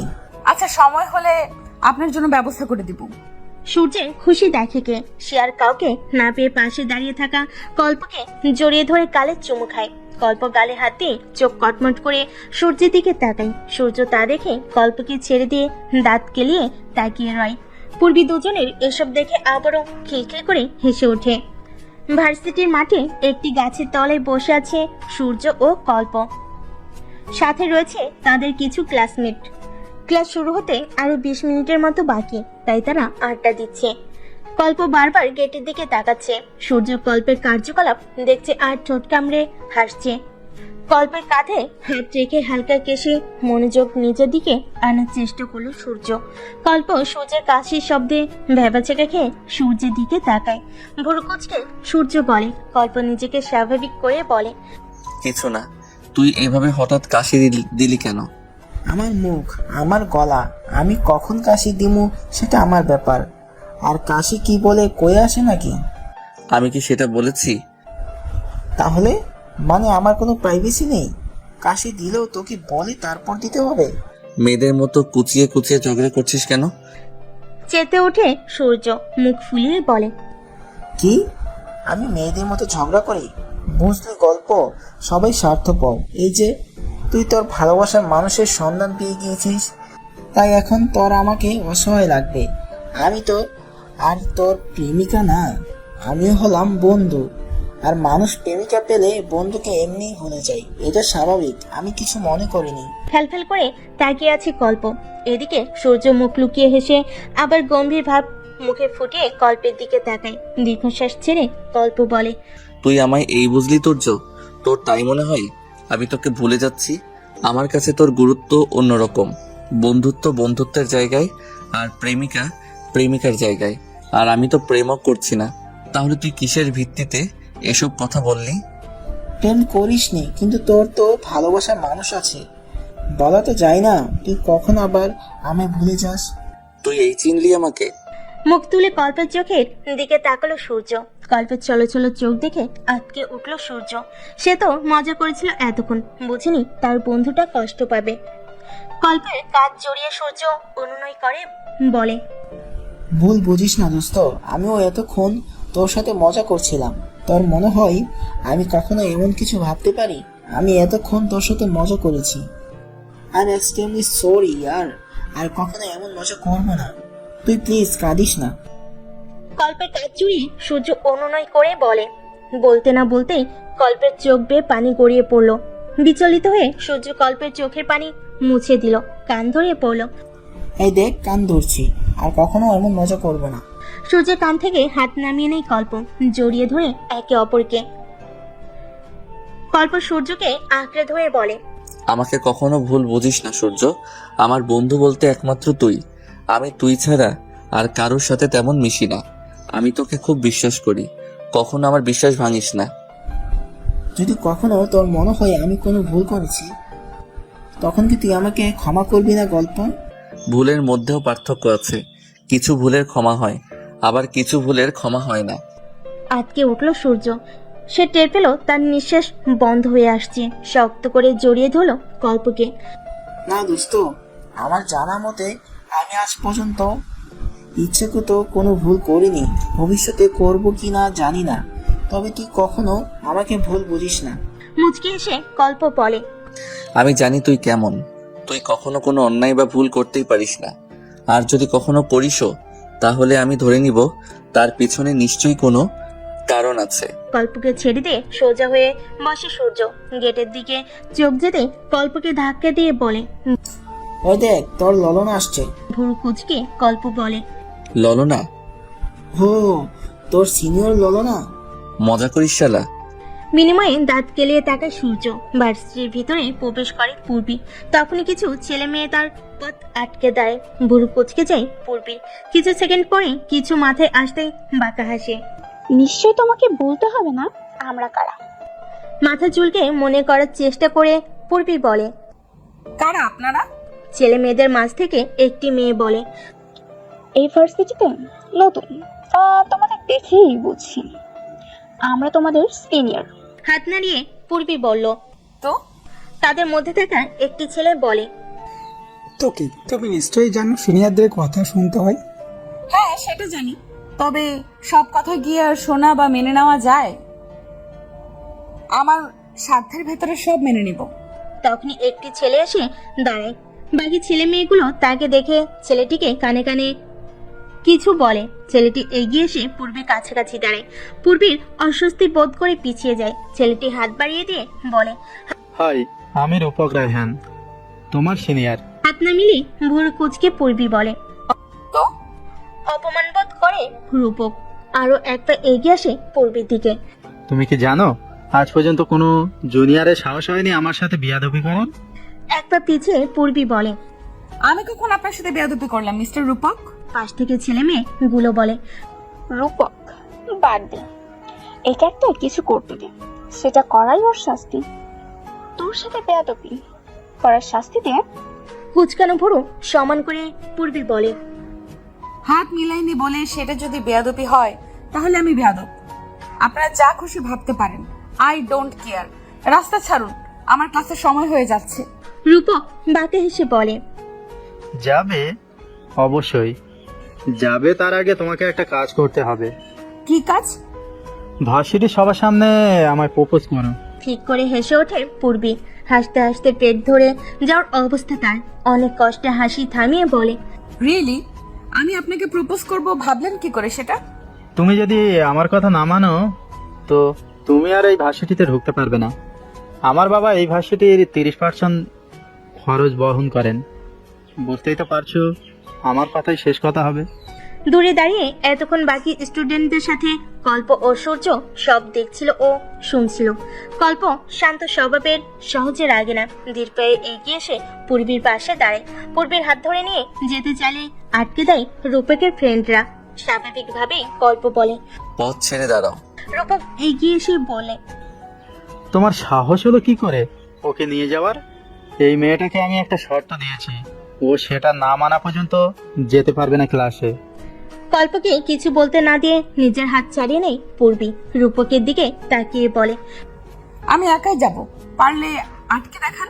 বলে ওর ক্লাসরুমের বিল্ডিং এর দিকে হাঁটা ধরলো। পিছন থেকে রূপকের বন্ধুরা আটকাতে চাইলো, তাদের থামিয়ে দিয়ে রূপক বলে, একে আমার চাই, আই লাইক ইট। এই মেয়েটি সম্পর্কে সব খুঁজে বের কর। এই রূপক রায়হান মেয়েটিকে নিজের জীবন সঙ্গী করবে। রূপকের বন্ধুরা অবাক হলো, নিজেদের সামলে নিল। কল্পের রাগ আকাশচুম্বী হলো, যদিও তার মুখ দেখে সেটা বোঝার উপায় নেই। সূর্য ঢোক গিলে কল্পর দিকে তাকায়। তার শান্তশিষ্ট বন্ধুটা রেগে গেছে, তার মানে কোনো অঘটন ঘটাতে বেশি সময় লাগবে না। কল্পের হাত টেনে ক্লাসের উদ্দেশ্যে চলে গেল সূর্য। চেষ্টা করো নিজের হাত মুক্ত করতে পারেনি কল্প, কিন্তু পিছনে তাকিয়ে ঠিকই রূপকের দিকে আগুন চাহনি নিক্ষেপ করেছে। সন্ধ্যা 7টার কাছাকাছি সময়। ভার্সিটির পেছনের মোড়ের নির্জন রাস্তায় বসে আছে একদল ছেলে মেয়ে। সবার হাতে একটা করে হুইস্কির বোতল। কেউ কেউ হুইস্কির বোতলে ড্রাগস ভরে মিশিয়ে খাচ্ছে আর বারবার তৃপ্তির ঢেকর তুলছে। আচ্ছা, এসব ছাইপাশ খেলেও তৃপ্তি পায় নাকি কেউ? পাই বলি তো ওরা মা বাবার কথা চিন্তা করে না। ভাই বোন, ফ্যামিলি সব কিছুর কথা একবারও চিন্তা না করে মাদকাসক্তির পথে পা বাড়ায়। এদের মধ্যে হয়তো কয়েকজন বড় লোকেদের বিগড়ে যাওয়া সন্তান, কিন্তু বাকিরা কেউ মধ্যবিত্ত, কেউ নিম্নবিত্ত। কারোর ঘরের মা ছেলের পথ চেয়ে বসে আছে, আবার কারোর ঘরে বউ চেয়ে বসে আছে, কারোর ঘরে গম্ভীর বাবা একমাত্র মেয়ের পথ চেয়ে বসে। কিন্তু তিনি তো জানেন না তার মেয়ে বাজে বন্ধুদের কবলে পড়ে খারাপ হয়ে গেছে, মৃত্যুর দিকে ঝুঁকে যাচ্ছে। ইস, একবার যদি এই ছেলে মেয়েরা একজন মধ্যবিত্ত মা বাবাদের কষ্ট বিসর্জন দায়িত্ব বুঝতো। এসব ছাইপাশের পিছনে টাকা না খরচ করে যদি বড় লোকদের বিগড়ে যাওয়া ছেলে মেয়েরা কোনো এতিমখানায় টাকাগুলো দান করতো। ড্রাগস মিশানো হুইস্কির বোতল মুখের মধ্যে ঢুকিয়ে ঢকঢক করে সেটা পান করলো রাইসুর। কিছু মুহূর্তের মধ্যেই সে ঢলে পড়লো পাশে বসা মেয়েটির শরীরে। বিরক্ত হয়ে পাশে মেয়েটি বিশ্রী এক গালিতে রাইসুরকে ধাক্কা দিয়ে সরিয়ে দিল। ছিটকে গিয়ে রাইসুরের মাথা রাস্তায় পড়ে রক্তাক্ত হলো একটু। তা দেখে নেশা করতে থাকা বাকি ছেলে মেয়েগুলো বিশ্রীভাবে হেসে উঠল, যা নিস্তব্ধ রাস্তায় ঝংকার তুলল। নেশায় মত্ত থাকার রাইসুর নিজের আঘাত পাওয়াটা বুঝতে পারলো, সেটা পাত্তা দিল না। সে তো নেশার নৌকায় ভেসে ঘুমের দেশে পাড়ি জমিয়েছে। ভার্সিটির রাস্তার মোড়ের দিক থেকে কিছুটা দূরে গাড়ি থামলো গোয়েন্দা ইনভেস্টিগেটরদের গাড়ি। সেটা থেকে নেমে এলেন পিসি সহ তার টিমের অফিসাররা। খবরটা সঠিক তো নিয়াজ? পিসির প্রশ্নের প্রত্যুত্তরে মাথা নাড়াই নিয়াজ। ভার্সিটির চারিদিকে খেয়াল রাখার জন্য যাদের দায়িত্ব দিয়েছিল তারা নিয়াজকে এই খবরটা দিয়েছে। ভার্সিটির মোড়ের সামনেই কয়েকজন ছেলে মেয়ে নেশা করছে। তা তাড়াতাড়ি পিসিকে জানায় সে। Follow me, let's go. পিসির পিছে বাকি অফিসাররা যেতে থাকে। নেশায় মতো থাকা ছেলে মেয়েগুলো একবার টেরই পেল না তাদের জন্য কি অপেক্ষা করছে। রাইসুরের সবাইকে ঘিরে ধরলো পিসির টিম। যদিও সবাই পালানোর চেষ্টা করেছিল, কিন্তু সেই উপায় পায়নি। পিসির ইশারায় সবাইকে গাড়ির দিকে নিয়ে যাওয়া হলো। ঘুমের দেশে পাড়ি জমানো রাইসুর এখনো ঘুমিয়ে আছে। নিয়াজকে ইশারা করলো পিসি। নিয়াজ রাইসুরকে টেনে তুলে দাঁড় করে। পিসি এক বোতল ঠান্ডা পানি ছুঁড়ে মারে রাইসুরের সমস্ত মুখে, ছিটকে গিয়ে সম্পূর্ণ শরীরে পানি গড়ায়। ম্যাম, ওর তো মাথার পেছন থেকে রক্ত বের হচ্ছে, আঘাত পেয়েছে মনে হয়। হাসপাতালে নিয়ে যাও, একটু সুস্থ বোধ করলে টানতে টানতে নিয়ে আসবে। আমি এদের সবাইকে 24 ঘন্টার মধ্যে গোয়েন্দা অফিস নয়, আমাদের নতুন গোপন আস্তানায় দেখতে চাই। গড়গড় করে চলে গেলেন পিসি। নিয়াস্তার কথা মতো বাকি সবাইকে নিয়ে যেতে বলে সে রাইসুলকে নিয়ে হাসপাতালের উদ্দেশ্যে প্রস্থান করে। পর টেবিলে বসে পড়তে ব্যস্ত কল্প। আনিকা খান এক মগ কফি নিয়ে ছেলের রুমে ঢুকেন কোনো শব্দ ছাড়া। কল্প তার মায়ের উপস্থিতি বুঝতে পারেনি। আলগোছে আনিকা খান কল্পের মাথায় হাত বুলিয়ে দেন। কল্প মাথা তুলে মায়ের দিকে তাকিয়ে উঠে দাঁড়ায়। পাশের চেয়ারে বসেন আনিকা খান। কল্পের দিকে কফির মগ এগিয়ে দিয়ে আবার কল্পের মাথায় কিছু সময় হাত বুলান। কল্পের কফি খাওয়া শেষ হতে খালি মগ নিয়ে কল্পের রুম থেকে প্রস্থান করেন। আলসেমি ছেড়ে কল্প আবারও পড়ায় মন দেয়। তখনই তার ফোন বিকট শব্দ করে বেজে ওঠে। ভোর কুচকে কল্প ফোন রিসিভ করে। ওপাশ থেকে সূর্য দাঁত কেলিয়ে বলে, কিরে সিনিয়র ভাবির হবু জামাই কি করিস? তোর আর কোনো কাজ নেই না, শুধু আমাকে বিরক্ত করিস। পড়াশোনা নেই তো? আরে ইয়ার, পড়ছিলামই তো, একটু বোরিং ফিল হলো, তাই ভাবলাম তোর সাথে কথা বলে তারপর আবার পড়বো। কিন্তু তুই তো তোর সিনিয়রকে নিয়েই ব্যস্ত, আমার সাথে কথা বলার কি আর তোর টাইম আছে? একদম বাজে কথা বলবি না। আমি পড়ছিলাম, তোর মতো আজাইরা আমি না। প্রেম করে সময় নষ্ট করব না কখনো। এখন আমাদের পড়াশোনা করার সময়। মাঝে মধ্যে হয়তো সিনিয়রের সাথে কথা হবে, কিন্তু সেটা প্রেমিক প্রেমিকা হিসেবে না। আমি বা সিনিয়র কখনো হারাম কিছুতে জড়াবো না। আমি পড়াশোনা শেষ করি, বাবার বিজনেস দেখব, কিছুটা আয়ত্ত নিয়ে তারপর সিনিয়রকে ডাইরেক্ট বিয়ের প্রস্তাব দিব। আমি চাই সবকিছু হালাল হোক, চারিদিকে শুধু বিচ্ছেদ আর বিচ্ছেদ। যারা প্রেম করে বিয়ে করে তাদের বিচ্ছেদের সংখ্যা বেশি। কেন বলতো? ভাবুক হয়ে প্রশ্ন করে সূর্য। কেন? কারণ রিলেশন হারাম জিনিস, আর যে সম্পর্কটা হারাম দিয়ে শুরু, সেটা টিকে থাকার চান্স থাকবে কিভাবে বল? রাইট। সেটাই। তোর মাথা থেকে গোবর বের কর, পড়াশোনায় মন দে। ওপাশ থেকে খেপে যায় সূর্য। তেতে উঠে বলে, আমার মাথায় কবরে ভরা। সহজ স্বীকারোক্তি কল্পের। হ্যাঁ, তোর মাথায় গোবরে ভরা। চেঁচিয়ে সূর্য বলে, তোর মাথায় গোবরে ভরা, তোর সিনিয়র মাথার গোবরে ভরা শালা। চুপ, যা পড়তে বস। পরীক্ষায় ভালো রেজাল্ট না করলে তোরে কিন্তু সিনিয়র বউ খুঁজে দিব না। তুই দিবি কি? আমি তো সিনিয়র ভাবিকে বলেছি, সে খুঁজে দিবি। আচ্ছা, দেখা যাবে। দেখে নিস। বলে কল কেটে দিল সূর্য। কল্প দীর্ঘশ্বাস ছাড়ে। মোবাইল রাখতে গিয়েও রাখে না। সেদিন পূর্বীর নাম্বার মোবাইলে সেভ করেছিল। মনের ইচ্ছাকে প্রাধান্য দিয়ে পূর্বীর নাম্বারে ফোন দেয়। ডিভাইনে বসে ল্যাপটপে কিছু কাজ করছিল পূর্বী। তখনই তার ফোন বেজে ওঠে। স্ক্রিনে জুনিয়র রাজকুমার নামটি দেখে মুচকি হেসে রিসিভ করে কানে ধরে। ভালো আছে কিনা, কি করছে, এগুলোই তাদের কথোপকথন ছিল।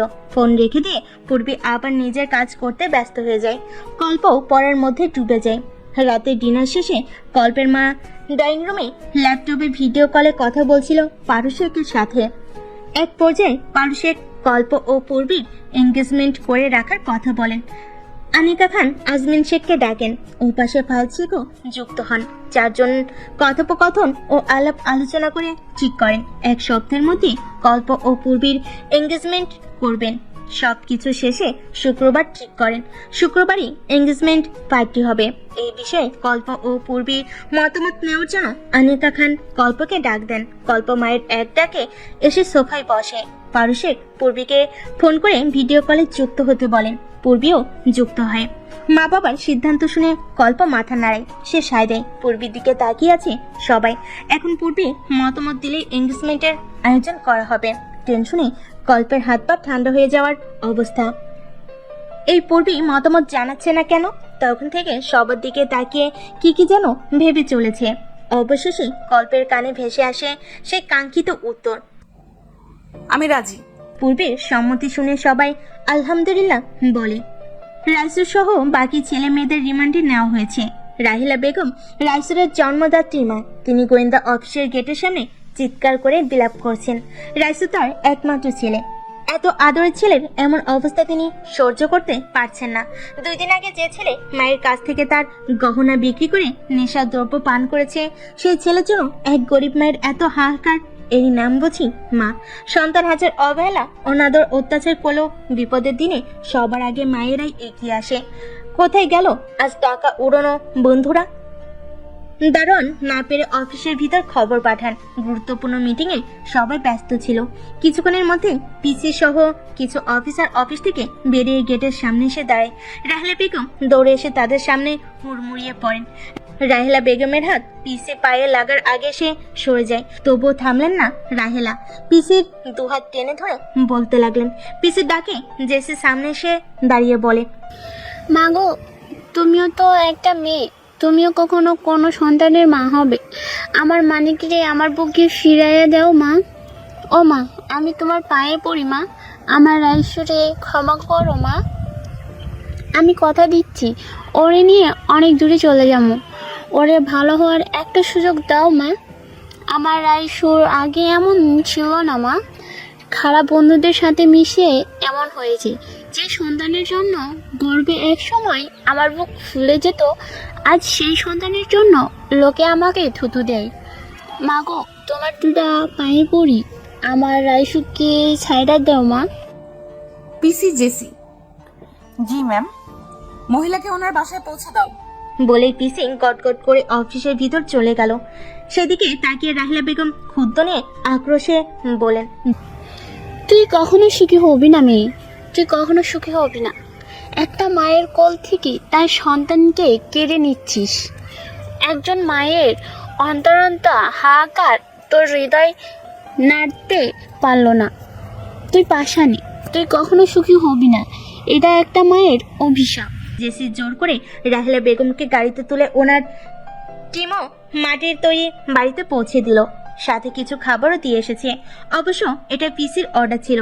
ইস, রাহিলা বেগম যদি একবার জানতে পারতেন সবার সামনে পাশানি মেয়েটা গোপনে ওনার দেখাশোনা করে যাচ্ছে, তখন কি এমন ভাবেই অভিশাপ দিতেন? নামাজে বসে চোখের জল ফেলা ছাড়া আর কোনো উপায় নেই রাহিলা বেগমের। নামাজে বসে আল্লাহর কাছে একমাত্র মুখের মানিককে সহি সালামত ভাবে ফিরে পাওয়ার জন্য দোয়া করছেন। গোয়েন্দা অফিসের সামনে বড় লোকের মা বাবারাও ভিড় জমিয়েছেন। পুলিশ তাদের আটকে তাড়ে দিয়েছে। যে হবার যা দেখার সব আদালতে হবে। আপাতত পিসির কথাই সব হবে।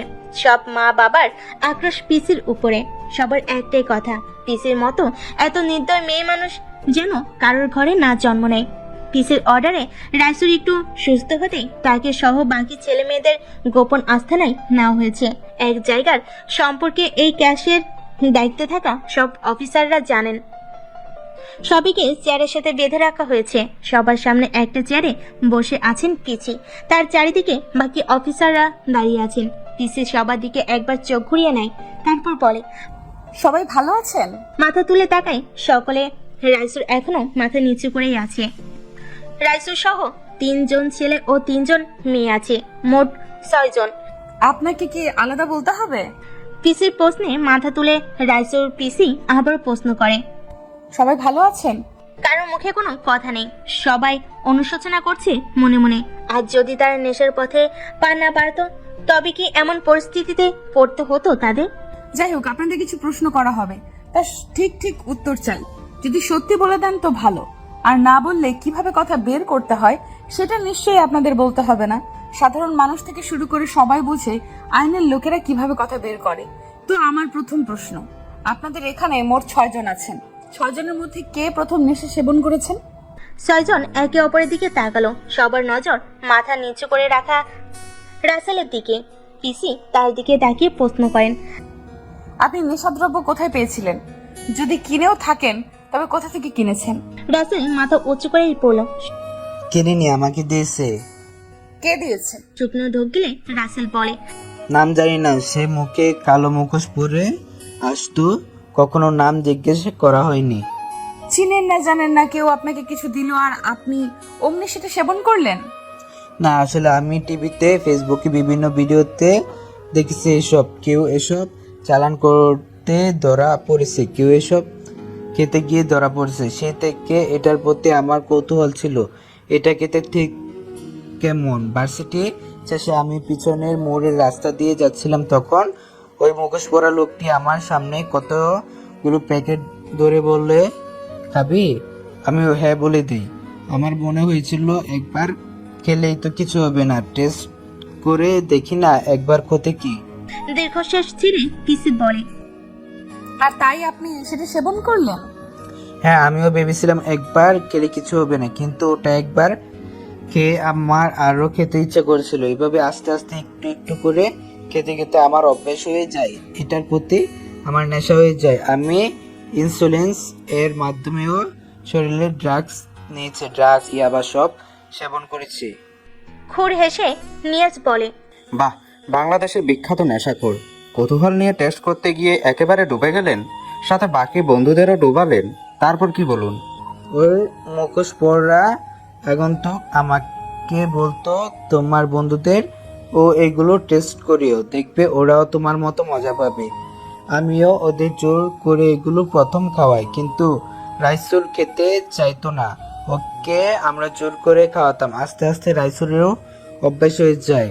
যখন আমরা সবাই এসব সেবন করতে অভ্যস্ত হয়ে পড়ি, তখনই ওর আগন্তুক আমাদের নেশাদ্রব্যগুলো দেওয়া কমিয়ে দেয়, বলে টাকা দিতে হবে, নাহলে ওগুলো আমাদের দেওয়া হবে না। আমাদের মধ্যে সবাই কম বেশি উচ্চবিত্ত পরিবারের সন্তান, তাই আমাদের টাকা দিয়ে কিনে খেতে তেমন সমস্যা হতো না। তবে রাইসুর মধ্যবিত্ত পরিবারের হওয়া ও খেতে পারতো না। পরিবারের রাইসু ও ওর মা ছাড়া কেউ ছিল না। রাইসুর বিভিন্নভাবে ওর মায়ের থেকে টাকা নিয়ে আমার সাহায্য নেশাদ্রব্য কিনতো, তা আমরা সবাই একসাথে আনন্দ করে সেবন করতাম। হাতে তালিতে পিসি বলে, বাহ, আগামীর ভবিষ্যৎ আপনারা। আপনাদের দেখেই তো আগামী প্রজন্ম শিখবে। রাইসুলের দিকে তাকিয়ে বলে, লজ্জা হওয়া উচিত। নিজের মাকে অত্যাচার করে টাকা নিয়ে এসব নেশাদ্রব্য সেবন করেন। আজ এই পর্যন্তই থাক, কাল আবারও আপনাদের জিজ্ঞাসাবাদ করব। এখনো অনেক কিছু জানা বাকি। নিয়াজ ওদের গাড়িতে তোলো, আগের জায়গায় পাঠিয়ে দাও। বলে বের হয়ে গেল পিসি। পিসির মুখ কেউ দেখতে পায়নি মাস্ক পরে থাকার কারণে, তবে তার শরীরের গঠন ও চুল দেখে সবাই বুঝে গেছে পিসি একজন মেয়ে, যার সোশ্যাল মিডিয়ায় ধুম ফেলেছে। এত সাহসী অফিসার, তাও মেয়ে, সত্যি প্রশংসা পাওয়ার যোগ্য। মাস্ক পরিহিত পিসি সহ তার টিমের প্রতিটি অফিসারকে টিভিতে দেখাচ্ছে। ফেসবুক, ইনস্টাগ্রাম, সব ইন্টারনেট সংযোগ অ্যাপসে দেখানো হচ্ছে, রাইসুলদেরকেও দেখানো হচ্ছে, যা বাংলাদেশের প্রতিটি মানুষ নিজ নিজ জায়গা থেকে দেখতে পাচ্ছে। কেউ কেউ বলছে এরকম ছেলে মেয়েদের মরে যাওয়া উচিত, আবার কেউ কেউ বলছে অল্প বয়স ভুল করে ফেলেছে, একটা সুযোগ দেওয়া উচিত। কেউ কেউ বলছে মা বাবা শিক্ষা দিতে পারেনি, হয়তো মা বাবাও এমন, তাই সন্তানরাও এমন হয়েছে। এই সমাজ এত নিষ্ঠুর, কেউ একটা ভুল করলে এমন এমন কথা বলবে যা শুনে বিপরীত পাশের মানুষটি বেঁচে থাকার ইচ্ছে মরে যায়। আর কেউ যদি ভালো কাজ করে সেটা নিয়েও সমালোচনা করতে বাদ রাখে না, খুঁজে খুঁজে খুদ বের করবে। এই নাম সমাজ, অথচ এই সমাজটা আমরা মানুষই তৈরি করেছি। এই যে মানুষে মানুষে এত ভেদাভেদ, সেটাও কিন্তু আমরা মানুষের সৃষ্টি করেছি। অথচ এক সৃষ্টিকর্তায় কিন্তু সবাইকে সৃষ্টি করেছেন, ওনার কাছে আমরা সবাই সমান। শুধু আমরা মানুষই ভেদাভেদ, হিংসা, অহংকার, বৈষম্য, বিশৃঙ্খলা, মারামারি, রক্তারক্তি, খুনাখুনি এসব করি, যা মিলে একটি সমাজ তৈরি হয়। এই সমাজের মধ্যে আমরা মানুষরাই এসব করে বেড়াই। দিন শেষে দোষ হয় এই সন্তানদের, মা বাবাদের, কিন্তু কেউ ভাবে না এসব কিন্তু সবার আগে সমাজের মানুষই সৃষ্টি করেছিল। এক প্রজন্ম থেকে আরেক প্রজন্ম শিখে ভুল মানুষ মাত্রই হয়, কেউ দুধে ধোয়া তুলসী পাতা না। যারা মনে করে সে কখনো ভুল করে না, সে কখনো মানুষ হতে পারে না। সকালে উঠে আমি মনে মনে বলি, সারাদিন আমি যেন ভালো হয়ে চলি। এই কবিতাটি সবাই আওড়িয়েছে, কয়েকজনই বা মান রেখেছে। রাহিলা বেগম জন্মগ্রহণ করেছিলেন এক মধ্যবিত্ত পরিবারে। হয়তো টাকা ততটা ছিল না, তবে সেখানে দুঃখ ছিল না, কষ্টরা ছুতে পারতো না। সকালে উঠে মা চুলে 2 বেনি করে দিতেন, বেনি দুলিয়ে তুলে স্কুলের পোশাক পরে গ্রামের কাঁচা রাস্তা ডিঙ্গিয়ে হেঁটে বিদ্যালয়ে যেতেন। শহরের বড় বাবুরা গ্রামে আসতেন বিভিন্ন কাজে, তাদের মধ্যে থেকেই একজনের চোখে পড়েছিল তার উপর, রাকিব হাওলাদার। শহরের ধনী ব্যক্তিদের মধ্যে একজন ছিলেন তিনি। স্কুলের পোশাক পরিহিত রাহিলাকে দেখে মনে প্রথম প্রেমে ফুল ফোটে তার। তখন রাহিলার বয়স ছিল 13 বছর। ধনী ব্যবসায়ী রাকিবের বয়স তখন 26 ছুঁই। রাহিলার থেকে বয়সে প্রায় 14 বছরের বড় ছিলেন রাকিব হাওলাদার। কিন্তু প্রেম কি আর বয়স মানে? রাকিব প্রথম রাহেলার বিষয়ে খোঁজ খবর নিলেন। রাহেলার সাথে তার প্রতিদিন দেখা হতো। আস্তে আস্তে ভাব জমাতে থাকেন রাহেলা নামক কিশোরীর সাথে। কিশোরী রাহেলাও রাকিব নামক পুরুষের প্রতি আকৃষ্ট হতে থাকেন। এভাবে কয়েক মাস চলতে চলতে রাকিব ভাবলেন, আর কতদিন এইভাবে থাকবো? যেই বাবা সেই কাজ, চলে গেলেন শহরে। নিজের বাবা মা সবাইকে রাহেলের কথা বলেন, কিন্তু রাকিবের বড়লোক বাবা মা রাজি হলেন না। কোথায় তিনি তার ছেলেকে বড়লোক পরিবারের মেয়ের সাথে বিয়ে দিবেন ভেবে রেখেছেন, আর সেখানে তার ছেলে গ্রামের মধ্যবিত্ত চাষা মেয়েকে বিয়ে করার কথা বলছে। মানলেন না রামিম হাওলাদার। বাবার কথার অবাধ্য হয়ে রাকিব গ্রামে চলে আসেন। কিছু বন্ধুদের নিয়ে রাহেলের বাড়িতে বিয়ের প্রস্তাব দেন। এদিকে এতদিন রাকিবকে না দেখতে পেয়ে ভিতরে ভিতরে ছটফট করছিলেন রাহেলা। রাকিবকে নিজের বাড়িতে দেখে ছুটে এসে সবকিছু ভুলে সবার সামনে জড়িয়ে ধরেছিলেন। পরিস্থিতি বুঝে লজ্জায় আবারও ছেড়ে দিয়েছিলেন। রাহেলের বাবার লজ্জায় মাথা কাটা যাচ্ছিল। শেষে কোনো কিছু না ভেবেই রাজি হয়ে যান রাকিবের প্রস্তাবে। রাহেলা কিছু সময় পেরিয়ে হয়ে যান মিসেস রাকিব হাওলাদার। রাকিব রাহেলাকে নিয়ে শহরে চলে যান, কিন্তু তার পরিবার রাহেলাকে মেনে নেয়নি। রামিম হাওলাদার কিছু একটা ভেবে রাহেলা ও রাকিবকে বাড়িতে ঠাঁই দিয়েছিলেন। সুখের সাগরে ভাষা রাকিব ভেবেছিলেন কয়েকদিন গেলে তার বাবা সহ পরিবারের সবাই এমনি এমনি সব মেনে নেবেন। সেভাবেই চলছিল তাদের দিনকাল। কয়েক মাস পরে গর্ভবতী হলেন রাহেলা। তাতে যেন খুশির সীমা ছিল না রাকিবের। অল্প বয়সী রাহেলা তখন ততটা বুঝতেন না। রাহেলার যখন 5 মাস, তখন রামিম হাওলাদার কি একটা জরুরি কাজে রাকিবকে দেশের বাহিরে পাঠান। রাকিব বাবার কথায় ফেলতে না পেরে রাহেলাকে আশ্বাস দিয়ে যান তিনি খুব শীঘ্রই ফিরে আসবেন, কিন্তু রাকিব আর ফিরে আসলেন না। প্রসব যন্ত্রণায় হসপিটালের বেডে কাতরাতে কাতরাতে একবার প্রাণপ্রিয় স্বামীর মুখ দেখতে চেয়েছিলেন, কিন্তু পারেনি। জন্ম দেন ফুটফুটে 2 যমজ সন্তান। 2 ছেলের জননী হন তিনি। রামিম হাওলাদার তখনই যেন নিজের হিংস্রতা প্রকাশের সুযোগ পেলেন। 2 ছেলেকে রেখে রাহেলাকে বাসা থেকে বের করে দিলেন। অল্প বয়সী রাহেলা তখন হতভম্ব দৃষ্টিতে তাকিয়েছিলেন শুধু। অল্প বয়স হলেও মা তো পারেনি সন্তানকে ত্যাগ করতে। রাতের আধারে এক সন্তানকে নিয়ে পালিয়ে চলে আসেন, কিন্তু তার আরেক সন্তান, তার কথা তিনি জানেন না। কেমন আছে, কোথায় আছে, কিছু জানেন না। রাকিব হাওলাদার কি ফিরে এসেছিলেন সেটাও জানেন না তিনি।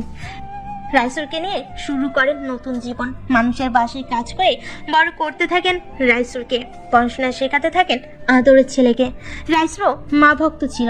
রাইসুরের সুনাম ছিল সবার মুখে মুখে, কিন্তু মা ভক্ত রাইসুর খারাপ বন্ধুদের প্রচারণায় পরে আস্তে আস্তে খারাপ হতে শুরু করলো। যে রাইসুর মায়ের হাতে ছাড়া ভাত খেত না, যে রাইসুর মায়ের কোলে মাথা না দিয়ে ঘুমতো না, সেই রাইসুর নেশার দ্রব্য পান করে রাতের আধারে ঘরে ফিরে মাকে গালাগাল করতো টাকার জন্য। যখন টাকার অভাবে নেশার দ্রব্য কিনতে পারতো না, তখন বাসে এসে মাকে মারধর করতো। হতভাগী রাহেলা নির্বাক হয়ে চেয়ে চেয়ে দেখতেন, প্রতিবাদ করতেন না। তিনি শুধু বাকরুদ্ধ হয়ে চেয়ে থাকতেন। রাহেলার জীবনটা সহজ ছিল না। যখন রইসুরকে নিয়ে হাওলাদার বাড়ি থেকে বের হয়ে এসেছিলেন, নির্জন রাজমাস্তার নরপশুদের কবলে পড়তে হয়েছিল তাকে। সেদিন ভাগ্যের জোরে বেঁচে গিয়েছিলেন। দুধের শিশু রাইসুরকে নিয়ে দৌড়াতে দৌড়াতে কোথায় এসে পৌঁছিলেন বুঝতে পারেনি। রাতের আধারে মানুষের বাসার দরজায় দাঁড়িয়ে আশ্রয় চেয়েছিলেন। প্রচন্ড ঠান্ডায় রাইসুরের খিঁচুনি শুরু হয়ে গিয়েছিল। অবশেষে এক বৃদ্ধার বাড়িতে আশ্রয় পান। সেই বৃদ্ধা ভিক্ষা করে নিজের দিন চালাতেন। তিনি রাহেলাকে মানুষের বাড়িতে কাজ খুঁজে দেন। যে রাইসুরকে এত কষ্ট করে মানুষ করলেন, সেই রাইসুর নেশা দ্রব্য কেনার জন্য টাকা চাইতো, মায়ের কাছে না পেত, কত অত্যাচার করতো।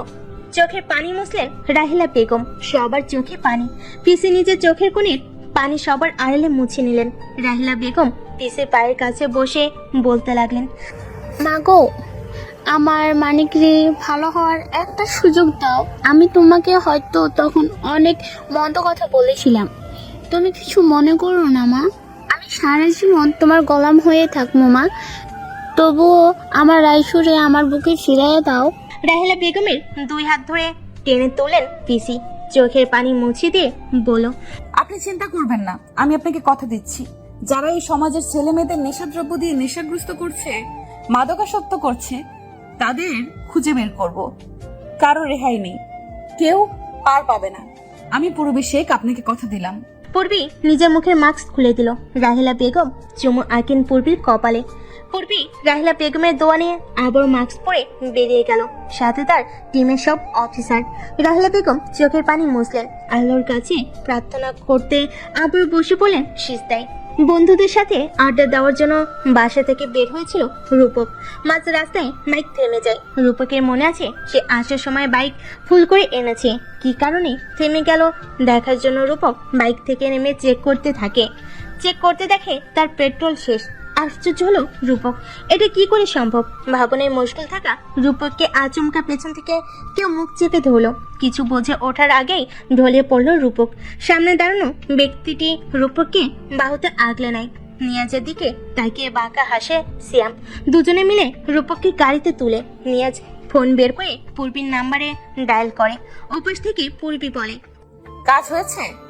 হ্যাঁ ম্যাম, গাড়িতে তুলেছি। ঠোঁট বাঁকিয়ে হেসে পূর্বী বলে, গোপন আস্তানায় নিয়ে আসো, কুইক। শিওর ম্যাম, আমি আধা ঘন্টার ভেতরে আসছি। চেয়ারে বাঁধা অবস্থায় পড়ে আছে রূপক। তার সামনে বসে আছে পূর্বী সহ ওর টিমের অফিসার। পূর্বী জেসিকে বলল, মুখে পানি ছুঁড়ে মারো। জি ম্যাম। বলে জেসি পানি ছুঁড়ে মারে রূপকের মুখে। পিটপিট করে চোখ খুলে রূপক।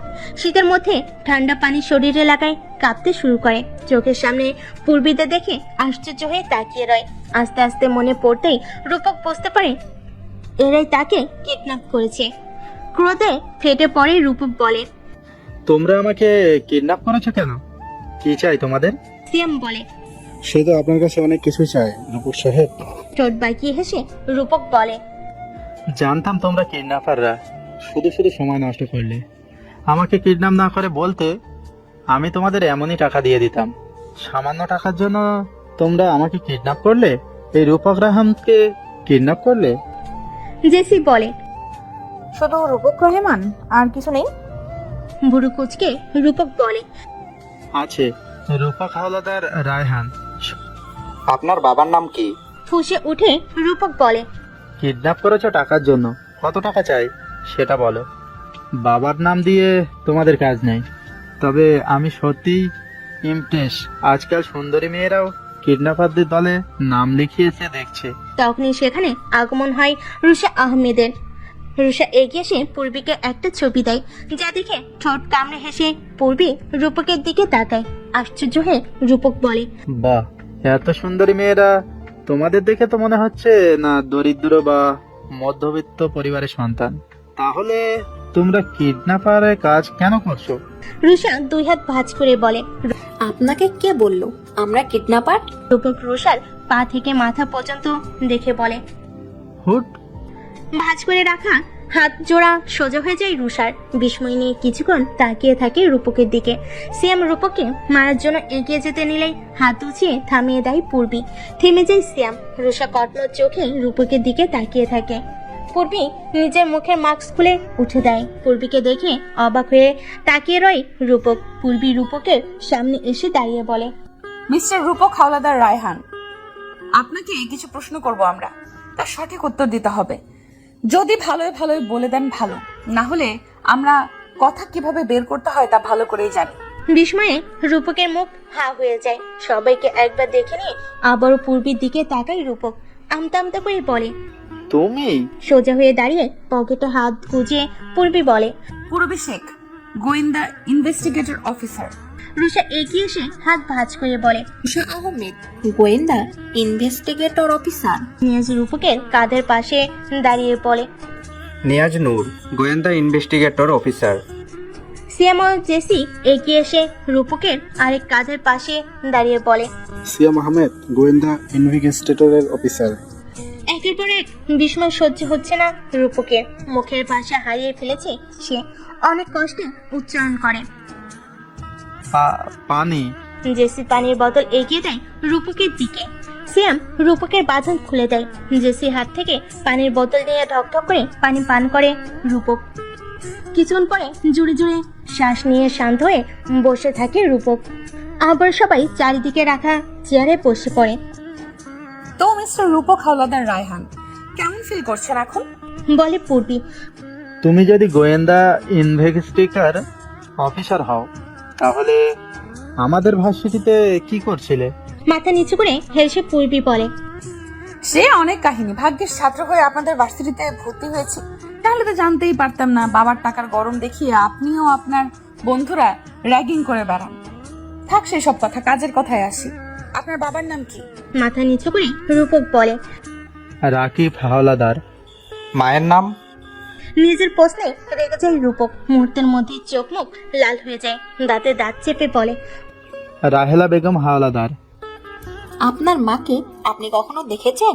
বলে রুষা। চিৎকার করে রূপক বলে, না, কখনো দেখিনি, আর না কখনো দেখতে চাই। ওই স্বার্থপর মহিলাকে আমি কখনো দেখতে চাই না, কখনো না। পূর্বী বলে, নিজের মাকে স্বার্থপর বলছেন কেন? মা?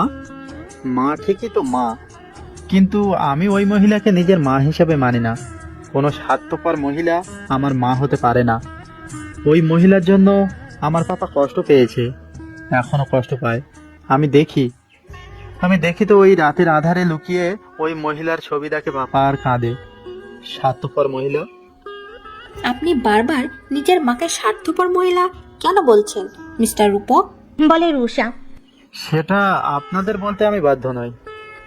আপনারা যা জানার জন্য আমাকে তুলে এনেছেন তা জিজ্ঞেস করুন। আমরা আপনাকে যা জিজ্ঞেস করছি তার উত্তর দিন। আমরা আপনার মায়ের বিষয়ে জানতে চাই। উত্তেজিত হয়ে রূপক বলে, ওই মহিলা কখনো আমার মা হতে পারে না। জন্ম দিলেই মা হওয়া যায় না, মা হতে যোগ্যতা লাগে, যা ওই মহিলার মধ্যে নেই। ওই মহিলা আমার পাপাকে কষ্ট দিয়ে পাপার অবর্তমানে অন্য লোকের সাথে পালিয়ে গিয়েছিল। তখন আমি মাত্র কয়েকদিনের শিশু ছিলাম, দুধের শিশু। বুঝতে পেরেছেন আপনারা? যে মহিলা তার দুধের শিশুকে রেখে অন্য পুরুষের সাথে স্বামীর ঘর থেকে পালিয়ে যায়, সে আর যাই হোক কখনো আমার মা হতে পারে না। কে বলেছে আপনার মা পালিয়ে গিয়েছিলেন? আমার দাদু ভাই বলেছেন, কারণ তখন বাবা দেশের বাইরে ছিলেন, দাদু ভাই বাড়িতে ছিলেন। আপনি আপনার দাদু ভাইয়ের কথা বিশ্বাস করেন? হ্যাঁ, করবো না কেন? বোঝ হওয়ার পর থেকে আমি এটাই জানি। টেবিলে থাবা মারে পূর্বী মৃদু স্বরে চিৎকার করে বলে, ভুল জানেন আপনি মিস্টার রূপক হাওলাদার রায়হান, ভুল জানেন আপনি। আপনার মা পালিয়ে যাননি, আপনার দুলা ভাই তাকে বের করে দিয়েছিলেন। রাতের আধারে দুর্বল রাহেলাকে আপনার দাদু বাড়ি থেকে বের করে দিয়েছিলেন। অল্প বয়সে হলেও মা তো পারেনি নিজের সন্তানকে ছেড়ে আসতে, তাই লুকিয়ে নিজের এক সন্তানকে রেখে আরেক সন্তানকে নিয়ে পালিয়ে যান। কাপা কাপা গলায় রূপক বলে, আরেক সন্তান? হ্যাঁ মিস্টার রূপক হাওলাদার রায়হান, আপনার যমজ ভাই আছে। রাহেলা বেগম যমজ সন্তান জন্ম দিয়েছিলেন। ঋষা, ছবিগুলো দেখাও।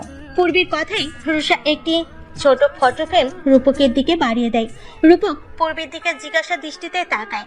পূর্বীর চোখ দিয়ে ইশারা করে ছবিটি দেখতে। রূপক হাতে নিয়ে ছবিটির দিকে তাকিয়ে থাকে।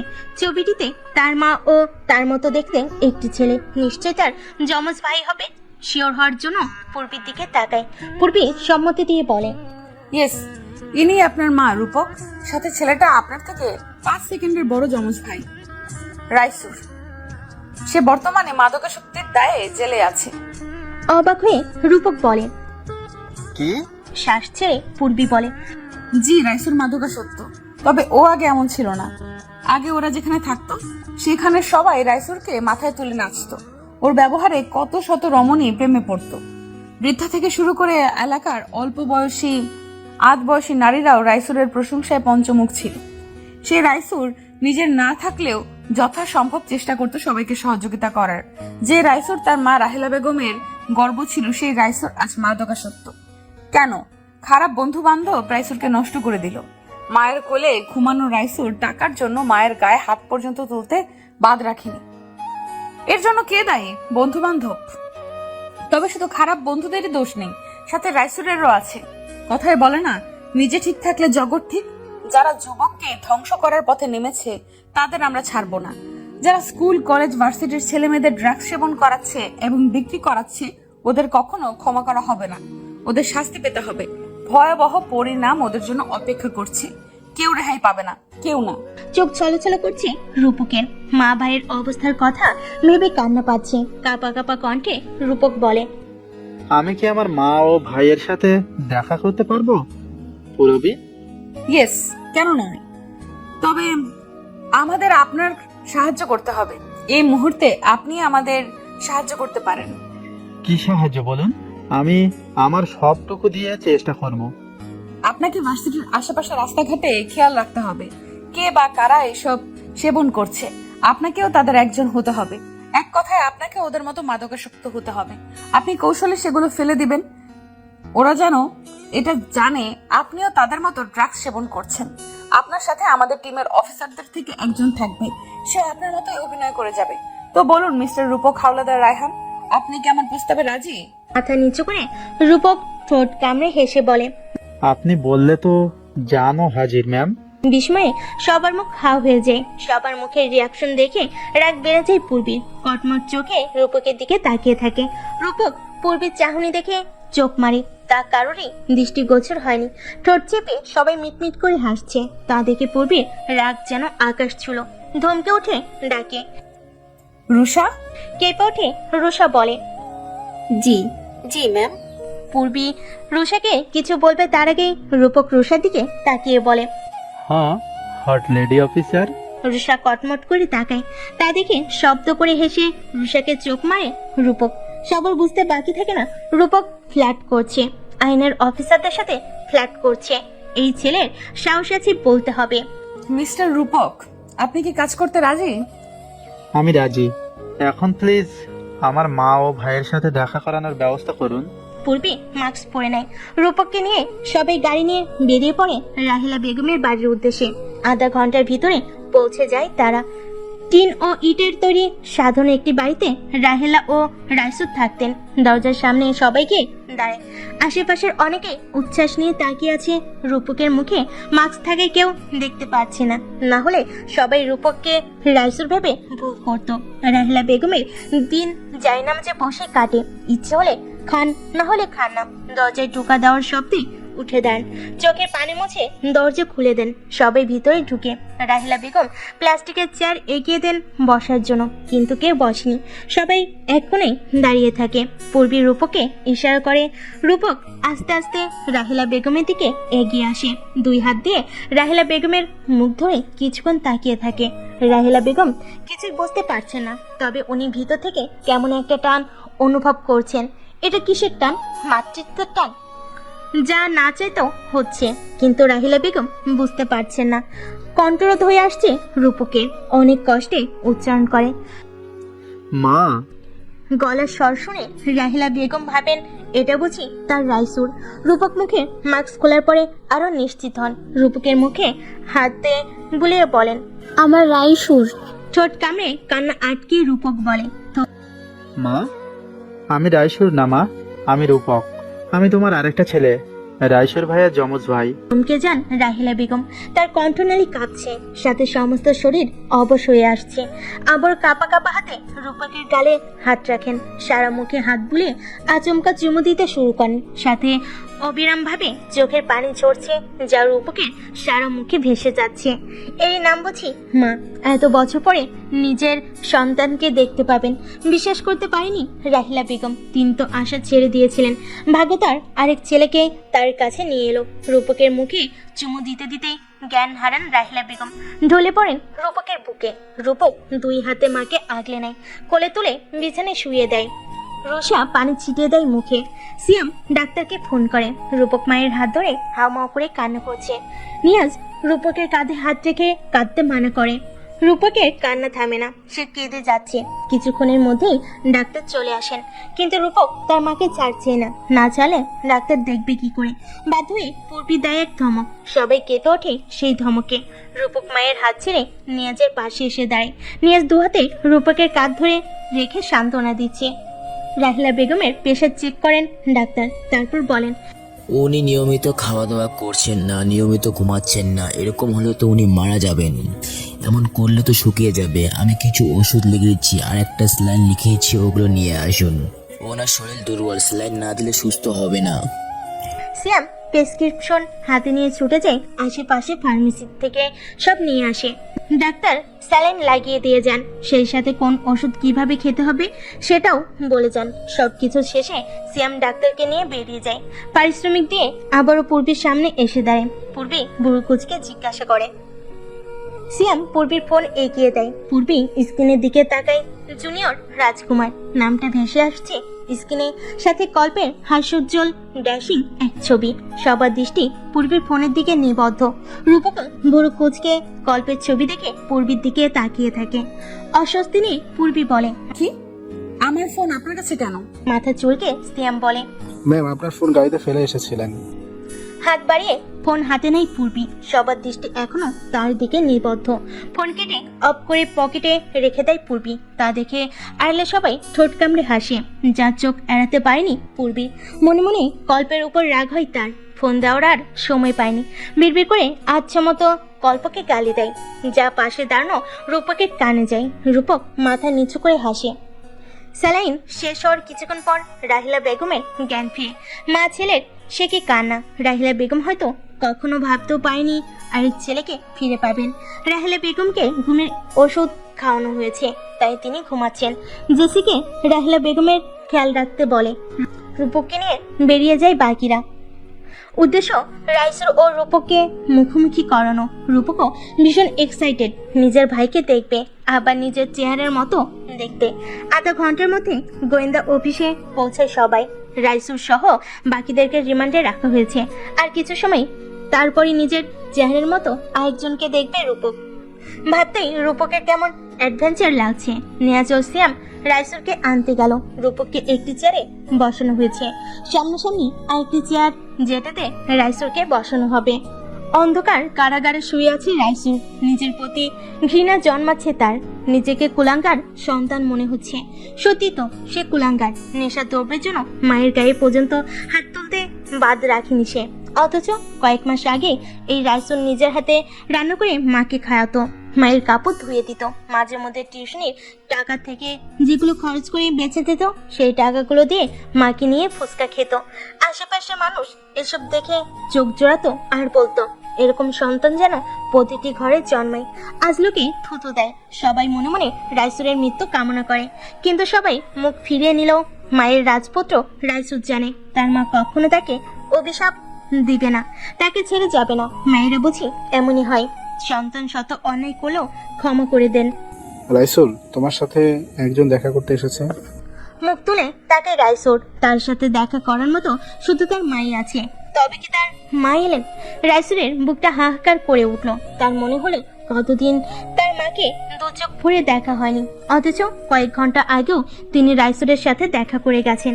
কিন্তু রাইসুর অপরাধবোধ লজ্জায় মায়ের দিকে চোখ তুলে তাকায়নি। রাইসুরের ভাবনার মাঝে সিয়ামকে হাত করা পরিয়ে দিল। নিয়াজ ও সিয়াম দুই দিক থেকে রাইসুকে ধরে বের করে আনলো। রাইসুকে এনে বসানো হলো রূপকের সামনে চেয়ারে। রূপক অপলক দৃষ্টিতে ভাইয়ের দিকে তাকিয়ে আছে।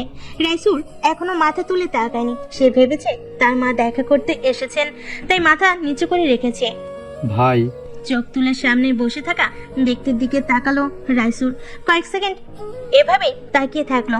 আস্তে আস্তে রাইসুরের মুখে হাসি ফুটে ওঠে। ভাই আবারও রূপকের সেই সম্বোধন, যা রাইসুরের হাসিকে আরো গাঢ় করলো। রূপক দুই হাত দিয়ে জাপটে ধরে রাইসুরকে, কিন্তু দুর্ভাগা রাইসুর হাত করা পর্ণ হাতের দিকে তাকে দীর্ঘশ্বাস ছেড়ে মলিন হাসলো। চাইলেও ভাইয়ের পিঠে সিনের হাত রাখতে পারলো না। রাইসুর নিজের কাঁধে তরল জাতীয় কিছু অনুভব হলো। ঘাড় নড়াতে লাগলো বারবার। চোখের পানি মুছে রাইসুরকে ছেড়ে দেয় রূপক। আবারও চেয়ারে বসে। তুমি আমাকে দেখে অবাক হওনি ভাই? রূপকের প্রশ্নে কিঞ্চিত হেসে রাইসুর বলে, অবাক হয়েছে, তবে কিছুটা। আমি তোর সম্পর্কে আগে থেকে জানতাম। মা আমাকে বুঝতে শেখার পরই তোর কথা বলেছিলেন। কিভাবে তোর থেকে আমরা আলাদা হলাম সব। আমি তোকে ভার্সিটির পাশেও কয়েকবার দেখেছি। ভাবছিলাম তোর পিছু নেব, তোকে সব বলে মায়ের কাছে নিয়ে আসবো, কিন্তু মলিন হেসে রাইসুর বলে, তার আগেই তো আমি খারাপ হয়ে গেলাম। বাজে আড্ডা, বাজে বন্ধু, বাজে নেশায় জড়িয়ে গেলাম। রূপক রাইসুরের দুই কাঁধে হাত রেখে বলল, তুমি চিন্তা করো না ভাই, খুব শীঘ্রই তোমাকে মুক্ত করে নিয়ে যাব। যে বা যারা তোমাকে এই পথে নিয়ে এসেছিল, এই সব কিছুর মূলে যারা, তাদেরকে আমি কাউকে ছাড়বো না। আমি কাল থেকে এই অফিসারদের কথা মতো কাজ করা শুরু করব। আসল অপরাধীকে ধরিয়ে দিয়ে তোমাকে নিয়ে যাব মায়ের কাছে। তুমি মা বাবা মিলে খুব সুন্দর একটা পরিবার হব। বাবা তোমাদের কথা জানতে পারলে যে কত খুশি হবে তা বলার মতো না। কিন্তু আমি বাবাকে এখনো কিছুই বলবো না। আগে তোমাকে মুক্ত করব, তারপর বাবাকে জানাবো। ওই রামিম হালদারকেও আমি ছাড়বো না। ওই ব্যক্তির জন্য আজ আমরা আলাদা। যদি সেদিন মাকে বাড়ি থেকে বের করে না দিত, তাহলে আজ আমরা সুখী পরিবার হতাম। না তুমি এসব বাজে নেশায় জড়াতে, না আমাদের মাকে এত কষ্ট সহ্য করতে হতো। চোখ দিয়ে জল গড়িয়ে পড়ছে রাইসুরের। কথা বলতে বলতে রূপকেরও চোখ দিয়ে পানি গড়িয়ে পড়ছে। ভাইয়ে ভাইয়ের সন্ধি হচ্ছে তা দেখছে গোটা গোয়েন্দা পুলিশ উপস্থিত সবাই। ভাইয়ে ভাইয়ে সন্ধি হচ্ছে তা দেখছে গোটা গোয়েন্দা অফিসে উপস্থিত সবাই। রূপক আবারও তার মায়ের কাছে চলে গেছে। মাকে ছাড়া এখন সে থাকতেই পারবে না। যাওয়ার আগে পূর্বী বলেছে ভার্সিটির কেউ যেন তার আসল পরিচয় না জানে। দীপক নিশ্চিত করেছে সে কখনোই পূর্বীর আসল পরিচয় কাউকে বলবে না। রাত আনুমানিক 9টার কাছাকাছি হবে। সারাদিনের ক্লান্তিতে চোখ বুজে আসছে পূর্বীর।